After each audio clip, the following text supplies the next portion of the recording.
This episode of Marijuana Today Daily is brought to you by Greenworks Consults, a company run by longtime listener to the show, Jason, who's an expert when it comes to helping businesses get better at doing business. Learn more about what Greenworks Consults is up to over at greenworksconsults.com, with works spelled W-O-R-X. That's greenworksconsults.com. Good morning, Marijuana Nation. It's Tuesday, June 23rd, 2020, and you're tuned in to episode 954 of Marijuana Today Daily. I'm your host, Shay Gunther, and I'll be walking you through today's marijuana news and headlines. As always, we have a full and busy day of cannabis news in our hands, so let's jump right into it. We lead off the day's headlines with a good story, which is kind of nice for a change, as the activist group New Approach Montana was able to submit what should be enough signatures of support for an adult use ballot measure to qualify for the November election. New Approach Montana submitted around 52,000 signatures to the state for verification late last week, which is more than double the number required to go before voters. If qualified by the state and approved by voters, the measure would set up a taxed and regulated sales program for legal adult use marijuana with a proposed 20% retail tax that would generate an estimated $48 million a year by 2025, on top of an industry seeing $240 million in annual business. Congratulations to everyone in New Approach for getting those signatures in the midst of a global pandemic. To Los Angeles, California, where the city's Department of Cannabis Regulation has proposed an overhaul for how LA's legal cannabis business licensing program is structured. This follows an audit conducted in March that examined how cannabis business licenses have been issued so far, with an eye in particular on the city's social equity program, which gave out an initial 100 licenses back in September. Regular listeners might remember the controversy surrounding that issuance, as some applicants were able to gain early entry to the online application system. According to the newly proposed structure now being put forth by the LA Department of Cannabis Regulation, all social equity applicants yet to be licensed would be given temporary approval. Applicants would be free to move their stores if needed, as opposed to the current system that keeps them locked into one chosen spot, as well as setting up a moratorium on giving out new social equity licenses until 2025. You can pop over to Marijuana Business Daily for more here.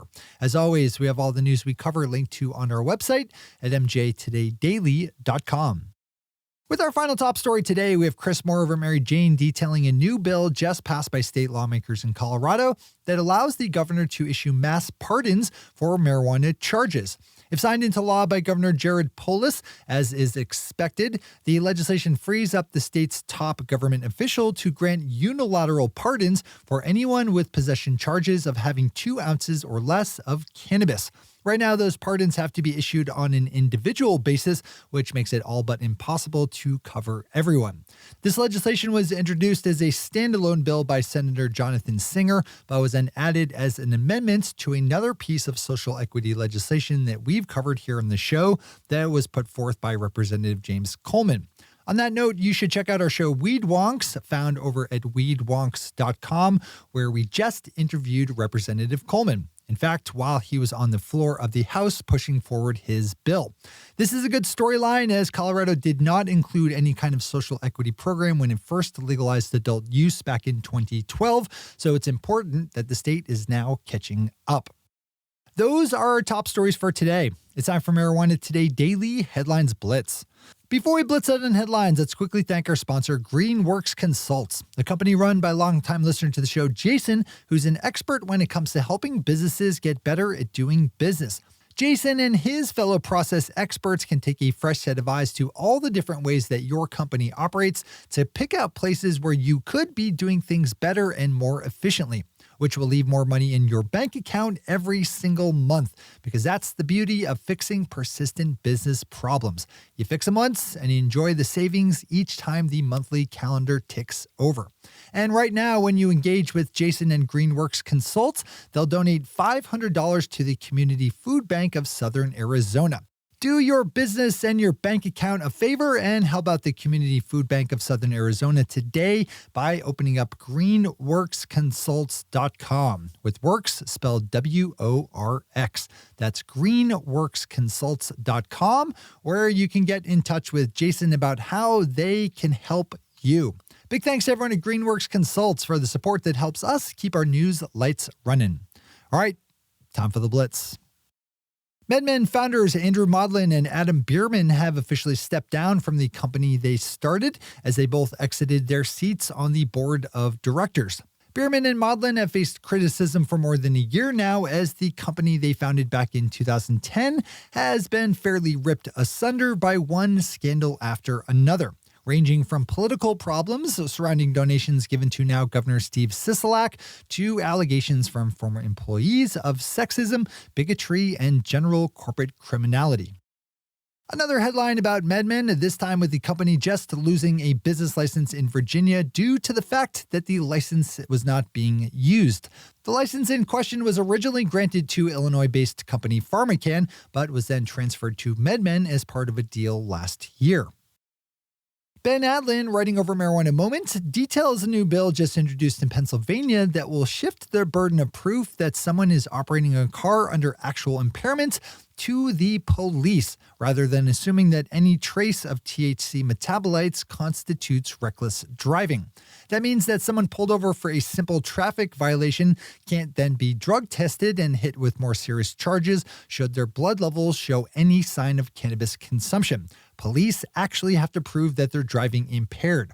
That's important with the marijuana, as cannabis metabolites stick around a person's system far longer than the effects felt from using marijuana. So measuring the presence of metabolites is a poor way of trying to determine impairment. Marijuana Moments has more on this bill if you want to read more, including the full text of the proposed bill itself. One of the negative consequences of the ongoing coronavirus pandemic, besides the more than 470,000 people who have died of the virus worldwide, is the hit that Iowa's medical marijuana program is taking, with the number of monthly registrations and renewals falling by more than a third, from an average of 360 patients each month to 244. Iowa health officials say that's likely due to closed health clinics and doctors' offices. Marijuana Business Daily does a nice job of showing the complex structure of a proposed acquisition by High Times Holdings of a number of West Coast dispensaries. We've covered this storyline recently as High Times has faced some pushback on the proposed deal by some of the social equity program participants who are inadvertently being included. One interesting note on this is the fact that High Times is trying to button up a $67.5 million deal with just $1.5 million in cash, with the rest to be made up of their yet valueless stock. This is absolutely a story I would read in full today if I were you. Our sponsor, Cureleaf, just announced that it is moving ahead with a previously announced acquisition of vertically integrated multi-state cannabis operator Grassroots. News on this deal first broke back in July, with the initial structure to include a $75 million payment, which has now been replaced by a $90 million bump in the amount of Cureleaf stock being given. When closed, this will add more than 50 dispensary licenses to Cureleaf's holdings. New Cannabis Ventures has all the details on this one. Our final story in the day has us wrapping up in Canada, where Marijuana Business Daily has yet another chart showing how the monthly sales figures for legal marijuana in that nation have tracked since they began back in October of 2018. The nice thing to see on this one is the rise seen in March and then again in April to around the $180 million level, up from around $150 million where it hovered at the start of the year. A good one to read for more background and context.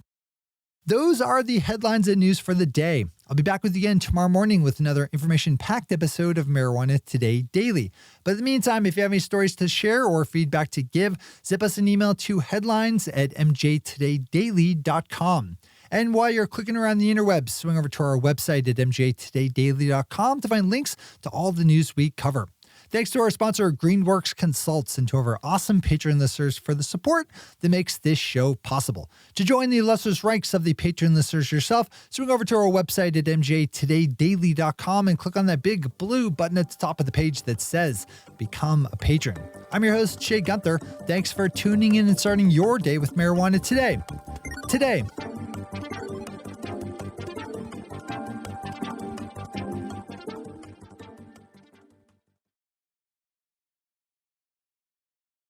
One take, Shay. One take.